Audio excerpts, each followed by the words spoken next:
even Bill Gates, like in the software world, like there's many tales of him who he just wouldn't let other developers, write code, or he had to review all the code, and he had to Mm. hire everybody into the company, and he had to be involved in everything.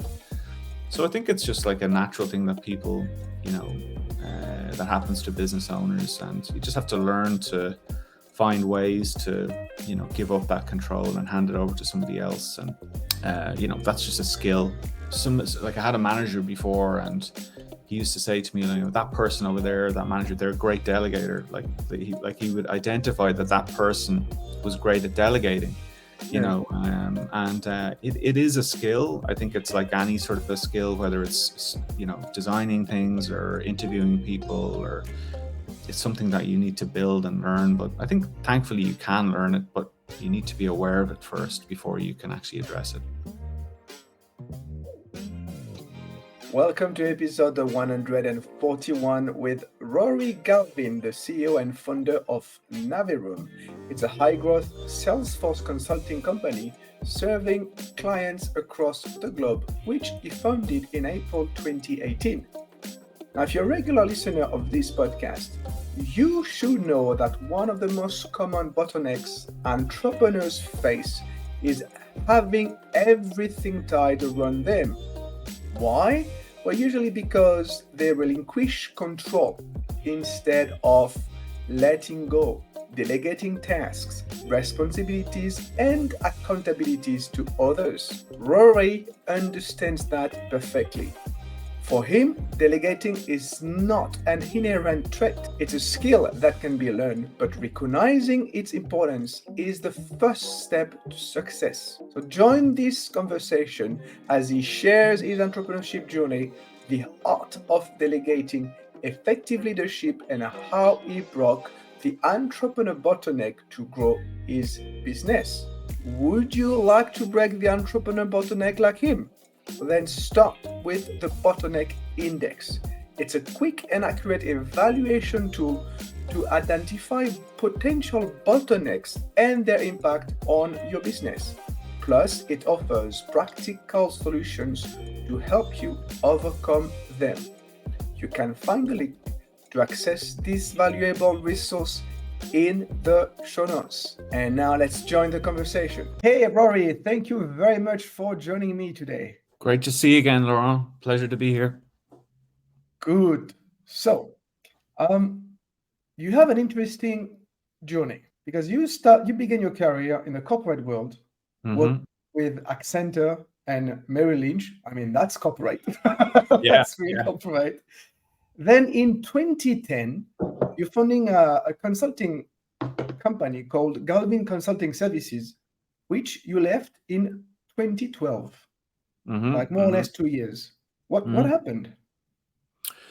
Well, what happened was I started a small, pretty much just me on my own consulting company in London when I was in my late 20s. Mm, And like an opportunity came up to kind of help out a few different software companies with a particular area that had expertise in, around a particular type of lending that banks do, so, secured lending. And yeah, anyway, I just this opportunity presented itself. So spun up a company overnight, and I jumped out of the banking world and I set this thing up. And it was really like, it was a friend of mine who asked me to help out originally on a particular project to help start a software company that was selling into big banks in Europe. And it was a real eye opener for me. It was my first proper taste of entrepreneurship, because mm, I was responsible for invoicing clients, building my expertise. And basically for about a year or so, I was traveling around between London, Amsterdam, and Dublin, helping out a few different customers. And it was really great, like, because I'd never really experienced that way of working before, because I'd been in a corporate job. I'd been at my desk every morning at 8 o'clock, working until 6. I'd worked through the financial crisis as well, which was, very difficult in the financial services industry. And just the freedom of it alone, I just was just, very liberating. And I didn't think that sort of world existed really Right. until then. So, but I did that for a while, and but I really kind of felt that the business itself, I couldn't really see how I could scale it really Mm. beyond sort of a small software company. So I actually I wound the business up after a couple of years, and I went back and I did an MBA, just to something that I wanted to do in my life, and so that was kind of the start of that sort of entrepreneurial journey back then. So But you exited the business, but it still exists today, doesn't it? well, I actually wound the company down. It was a profitable company, and Okay. I could have, I guess, in theory, I could have kept it open and all that sort of stuff. But there's costs involved in that. So, but yeah, it was my first incorporated company. So, and I was lucky enough to have some great customers who were paying me, and all that sort of stuff. So that was the start, really. That sort of whet my appetite. Yeah. But then you went back to Salesforce. Well, not went Yeah, back. You well, went to Salesforce. You went back to the corporate world. yeah, From corporate yeah. world to entrepreneurship, back to corporate world.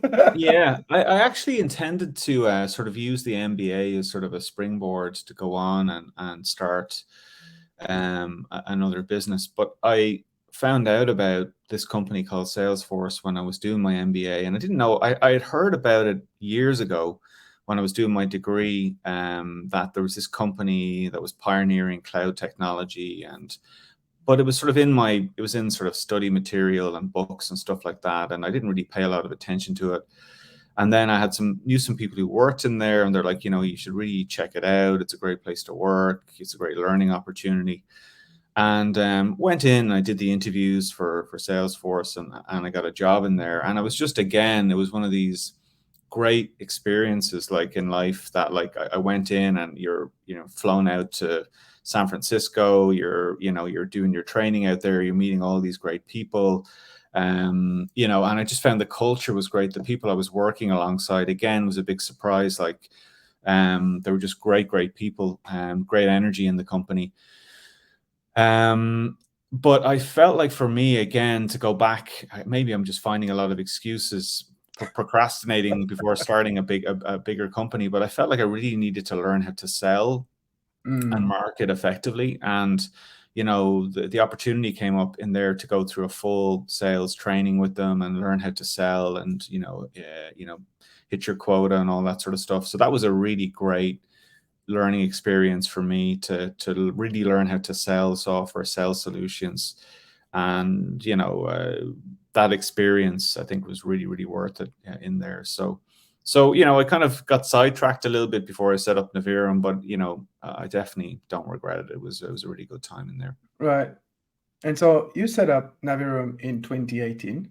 Yeah. So you've been running it since. Mm-hmm.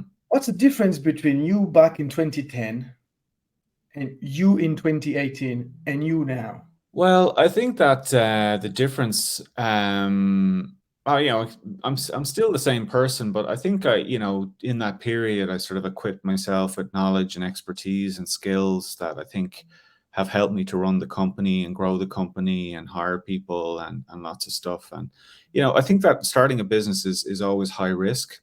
And I think it's all about taking calculated risks and mitigating those risks. And I think if you're starting a business on your own without venture capital or a big investment, you don't get the benefits of the cash and the expertise that comes with that. So if you're doing it on your own, to a degree, it's risk. It's quite risky as well, because you have to just make it work.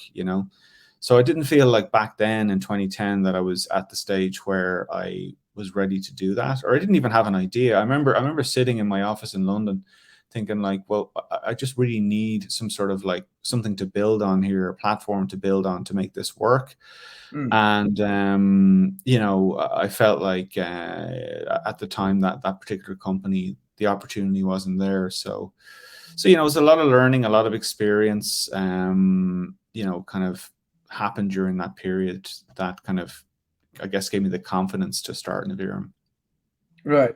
So what you're saying is, stronger self-confidence, better at sales also, or at least you feel that you were better at sales? Yeah.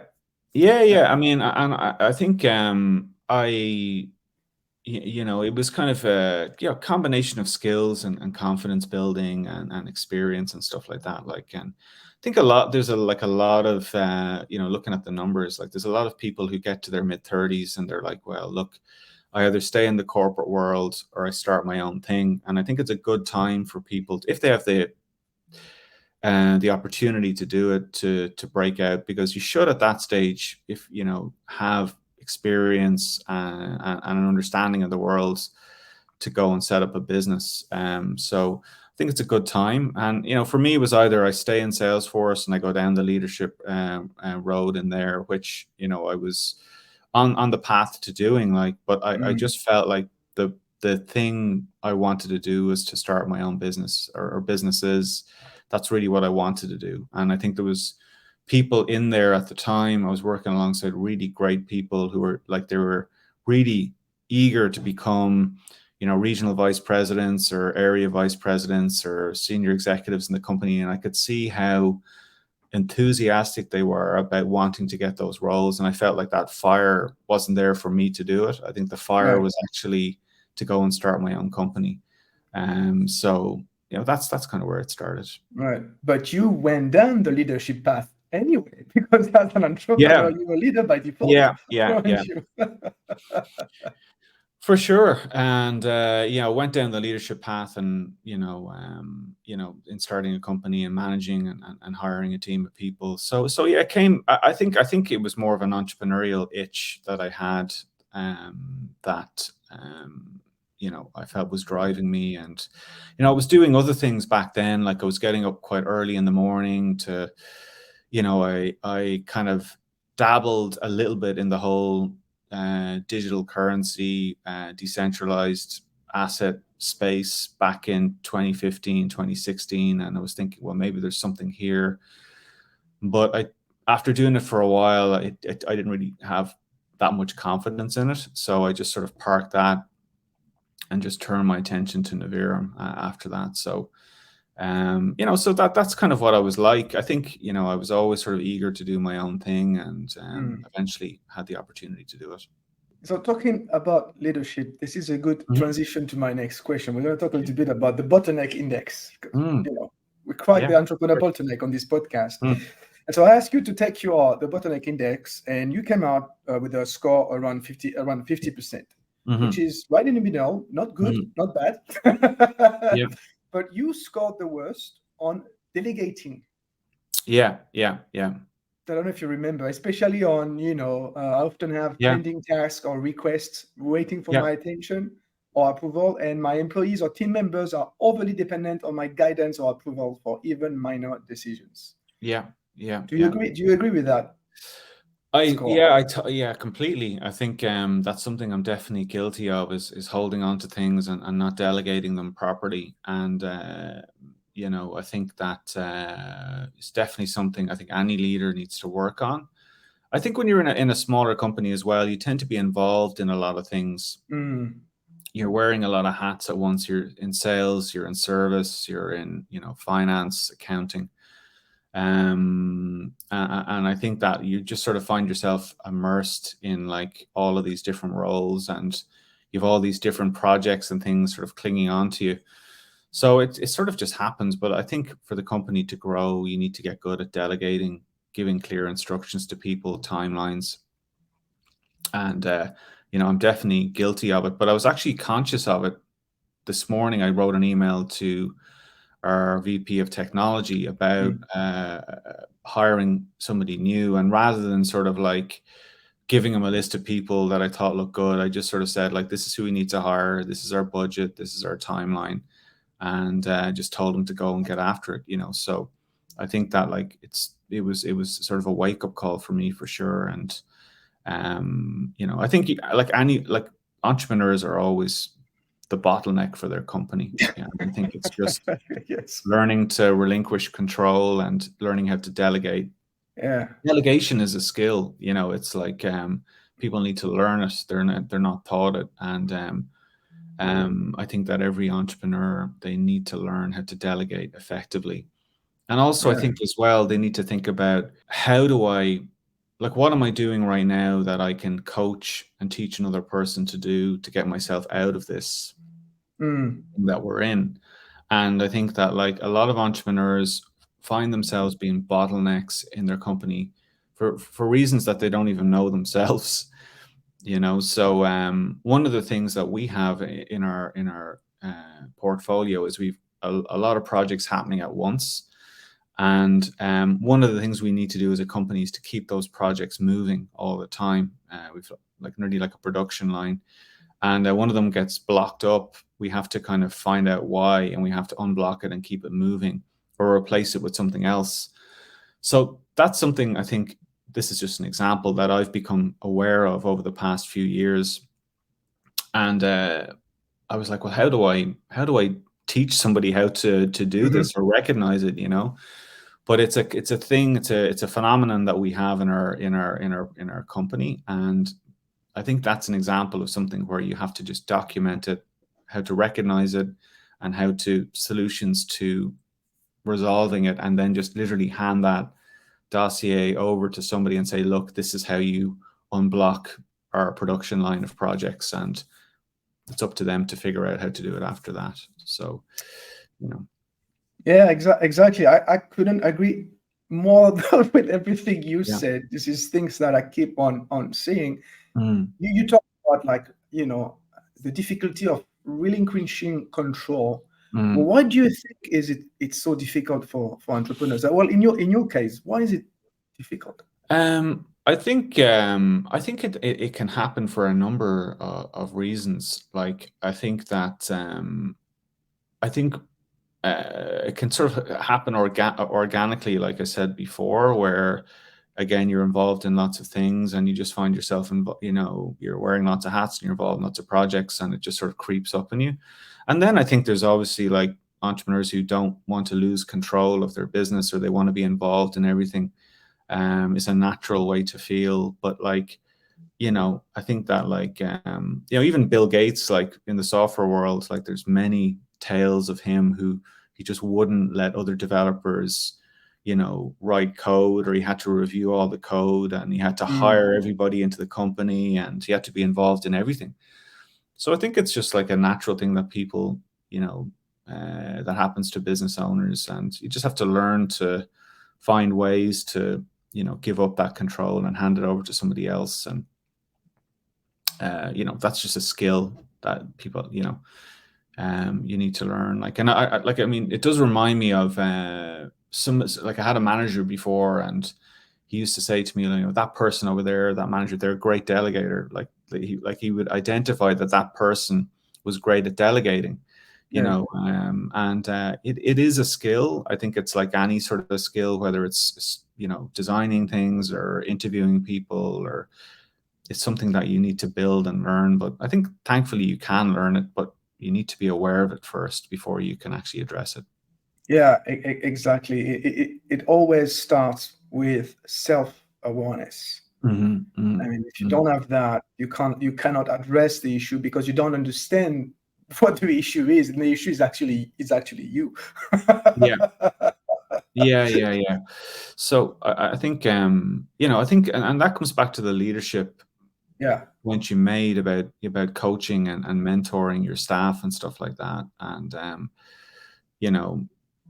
that's again, just, these are skills you need to learn as an entrepreneur to make your business work. It's to coach and mentor and set expectations, and have accountability with your staff. And again, that's a natural part of the process. I think every business, gets to a certain stage where it needs something, whether it's talent, whether it's cash, whether it's legal help. It gets to a point where you need to get help doing something. So, but I think every entrepreneur needs coaching and mentoring, and I think it's really, really important they have that. Thank you. Yeah. Thank you for saying that. Yes, totally agree. But with regards to coaching your staff, yes, this is exactly what it is. I mean, I love Steve Jobs' quote I think you said something like, you hire people so that they tell you what to do, and not the other way around.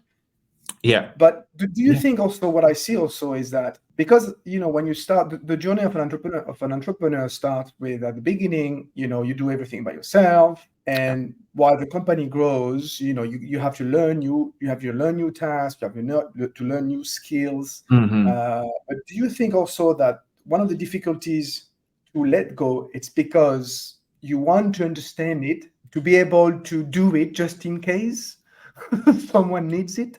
Well, I think that like one of the things that, like, if you're a leader in a company, is that you've kind of got this unique position that you've got a sort of a top-down view of everything that's going on. And perhaps you can see the business changing quite a bit. And maybe that perspective, maybe you see things that maybe another manager or leader in the company doesn't see, and you feel like you have to kind of just get involved in it, But I think one of the issues is that, one of the things to address that is to actually just, rather than just keeping that information inside of you, it's like to share it with your leaders and say, like, for example, I'm working on a new marketing plan right now with one of our consultants. And rather than me just sort of saying, well, or not sharing that, like I just write it down and I share, well, these are the 5 things we're doing between now and the end of September, and we're doing this because of, to increase our pipeline, to close more deals, increase brand awareness. And then what you find is, when you share that with your management team, that they'll come back and go, well, actually, you know what, Rory, we should do this. We should get that person involved here. And I think, information sharing within the group, I think is a really important job for leaders, to keep that information flowing in the company, and not to just keep it inside of you, is to share it with other people. And I think when you do that, your staff will inevitably come back with solutions on their own. So that's a really important thing to do. Yeah, because this is a way to empower them also. If you share, they can take ownership of your vision and actually help you get there. Yeah. And I think I think it really is about just empowering your staff and delegating, and getting to, and then, eventually you might get to a point where they're not comfortable with what they've been delegated, or they push back and say, I can't do it. But, like, you won't know that limit until they tell you.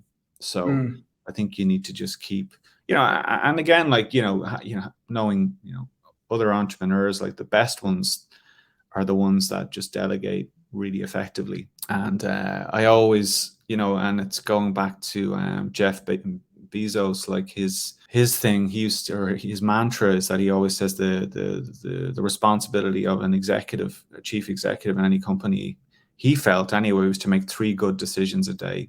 He didn't say, like, respond to 300 emails, or attend 5 meetings, or travel across 10 time zones. It was like to make 3 high quality decisions every day.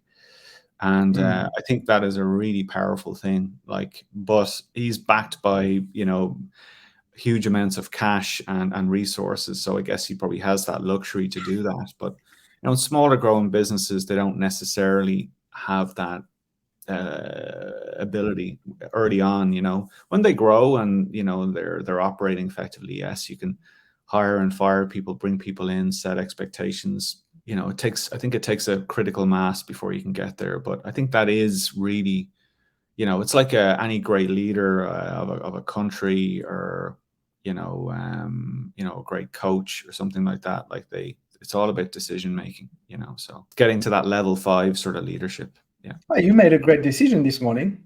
You sent an email to hire people, set up a budget, etc. 100%. Yeah. No. I think effective delegation, is really important. And I think that, like, the Bottleneck index is a great way for people to understand that about themselves, like, and to give up a certain amount of control.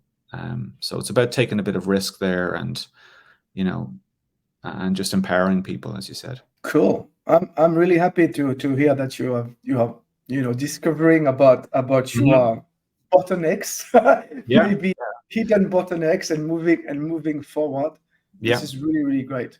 I mean, that letter you wrote this morning, I'm pretty sure that email, you wrote this morning, I'm pretty sure it's going to help you a lot. I hope so. Yeah, I hope so.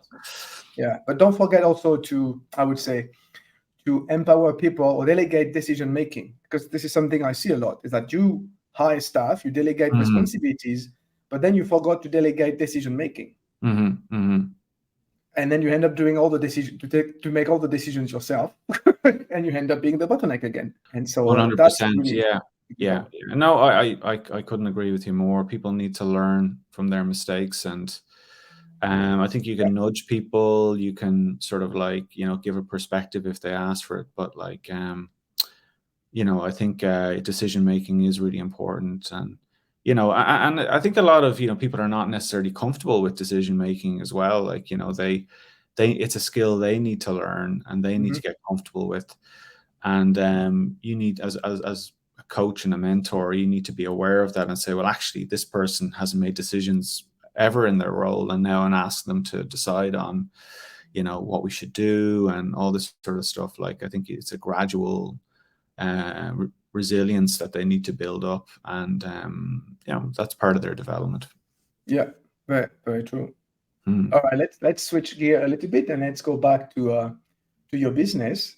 Yeah, Navirum. What's your big dream? Oh, well, I mean, the big dream for Navirum is just to grow, is to become the leading financial services partner for Salesforce in North America. That's the goal. So we're like we're heavily aligned with Salesforce in what we do. So we're building deeper and deeper expertise in wealth management, banking, and insurance in terms of building sales, marketing, and customer service solutions for these companies. So we want to become a leader in that space in the next 5 years. And to grow internationally as well, like beyond North America. Like we already have people on the ground in Europe, and we have customers there. We've got some in Asia, but it takes time to build up these companies, and I think for me, it's about growing the right way as well, and getting your offering right, your operations right, your team right. So so to grow the company into a recognized brand here in Canada and beyond, and to see where that journey takes us. That's really the goal. It's like there's a long-term plan for the company. So that's, we need to just stick with that process of getting better every day, and and really focusing on our customers, I think, is a really big thing. Somebody asked me like what's really important, and for us, it's to make our customers successful and to act in their best interests and to advise them and make sure that they are getting value from the systems that we set up for them.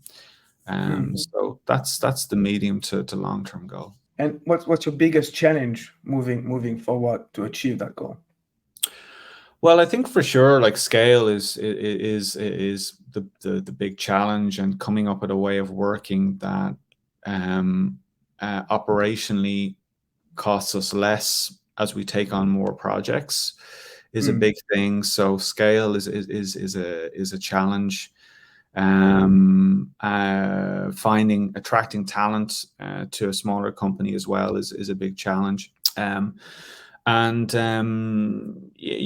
say those probably, I'd say scaling the business and attracting talent would be two key battlegrounds for us. But I think you talk to any small to medium-sized business, and they'll probably tell you the same thing. Certainly the war for talent is real, and you're competing against the Accentures, the Deloittes of the world. They're paying a lot more money. They're offering, more benefits and, that sort of thing. So, we have to sort of like, find people who are, who want to grow with the company and learn and get on board for that journey. So that's something we're focused on every day. Yeah, and people who are also happy to take more responsibilities, maybe responsibility they would not have in a corporate world for less money. Well, 100%. Like, I think as a smaller business, like one of the things that we really try to do with our staff is to really give them flexibility in terms of their work, create space for them to learn.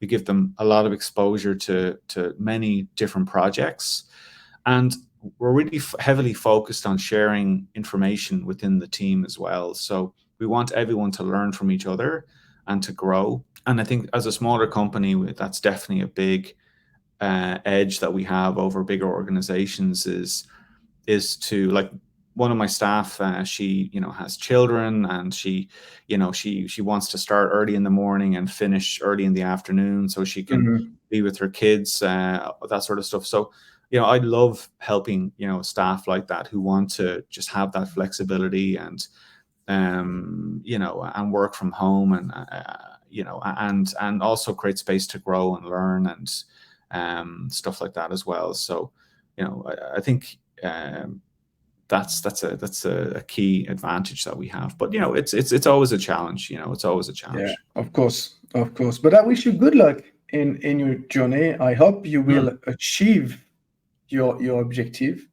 Thank you. But I want to know a little bit more about you, and how has entrepreneurship transformed you? What have you learned about yourself? What have I learned about myself? I think that, like, being an entrepreneur is a good fit for me. I think that, like, my wife always said to me, like, this is probably something that you'll be good at. She sort of just kind of knew my sort of nature and stuff like that. So in terms of, like, in terms of what I've learned about myself, like, I don't know, I'm not really used to kind of talking about myself in those terms, but I think, like, myself, like, I'm adaptive. I'm willing to sort of change constantly and evolve myself to the situation that we're in, and keeping an open mind, I think, is something that a quality that I have, and willingness to adapt and learn and ask questions, I guess, are things that I do a lot. And I'd like to think I'm reasonably resilient as well. Like, I think that, like, it's not easy being on your, leading a company, so you have to be willing to take the punches and roll with it, and get yourself out of bed every day and go back into the office with a smile on your face and do it all over again. And that doesn't suit everybody, but you have to have the drive to get up and do it again, over again. And that's a fire entrepreneurs have to have inside them.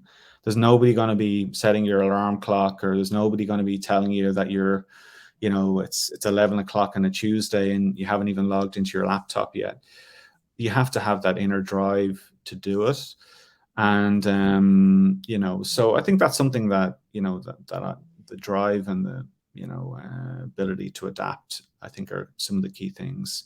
And also, I just really, really interested in business in general, and the impact it can have on people and their lives and stuff like that. So I think it maybe it's over the past few years has sort of reinforced that understanding of myself.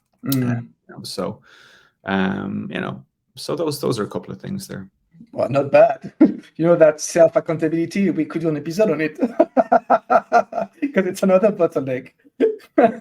But I have, like, 2 more questions for you. Of course. First one, if you take all your experience and summarize it into one practical recommendation for other entrepreneurs or aspiring entrepreneurs, what would it be? I think I actually somebody asked me a similar question to this a couple of days ago. I think one thing I would say is to focus on your customer success from day one. And I think that, like, we have grown a lot over the past few years, but I think one thing that I probably would have done more of early on was to pick out maybe 5 or 10 customers and just really focus on getting to know their business really well, wall to wall inside their companies, everyone individually, and really sort of use that as a sort of a flywheel to build out your products and services, rather than just taking on more customers and doing services for them and moving on.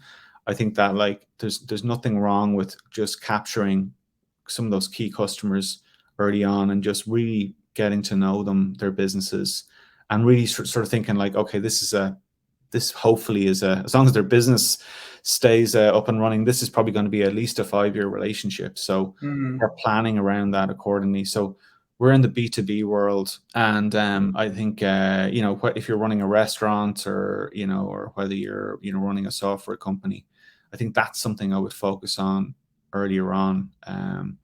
If I had to pick one thing, strong recommendation. I agree. And get lots of help as well. Like I think a second thing would be just to reach out to other entrepreneurs. Buy them a coffee, go sit down and get their input. I think you'll just learn a huge amount from people who, you don't necessarily need to find people who are exactly in your industry, but there might be a parallel industry or something that, if you're, if you're running a small a law practice, for example, you're a corporate lawyer and you want to run your own, well, maybe try and find like somebody who's set up like an accounting firm or an audit firm or something like that, who's done something similar, or an IT consulting company, and just sort of see the lessons learned from them. Like, and sitting down with somebody for 15-20 minutes, having a cup of coffee or a glass of beer or something like that is just a great way to get those insights. And I think you'll learn a lot from those conversations, but I think there's still no substitute for doing it yourself. I think that no matter how many cups of coffee and aperitifs you have, you still need to make mistakes and learn from them. And I think the hardest mistakes or the hardest things that happen in business are the ones you learn the most from.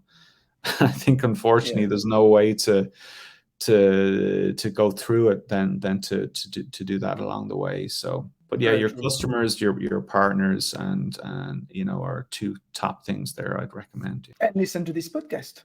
And listen to this podcast. They can hear people like you. Absolutely, yeah. Nice, this is a great example. Like I think, just to find coaching podcast, something that can kind of help you get insights into yourself, into your management style, and that can be a really big eye opener and really help you and your team. So, I'd highly recommend you check out the Bottleneck Coach for that reason. I'm going to hire you as my PR. Yeah. Rory, one last question for you. How can people contact you? Yeah, well, I mean, anybody who wants to, reach out, just check me out on LinkedIn. I think Rory, just search for Rory Galvin on LinkedIn. I should pop up. Go to our website, Navirum.com. My contact details are there as well. And you can also just drop me an email. It's Rory@Navirum.com. Be happy to help out any of your listeners if I can. Excellent. Thank you very much, Rory, for your time today. My pleasure. And thank you for listening. How much of a bottleneck in your business are you? Well, you might be facing bottlenecks you're not even aware of. So what I suggest is that you take the bottleneck index and find out your score now, like Rory did. In the meantime, have fun, and I'll see you next time. Bye for now.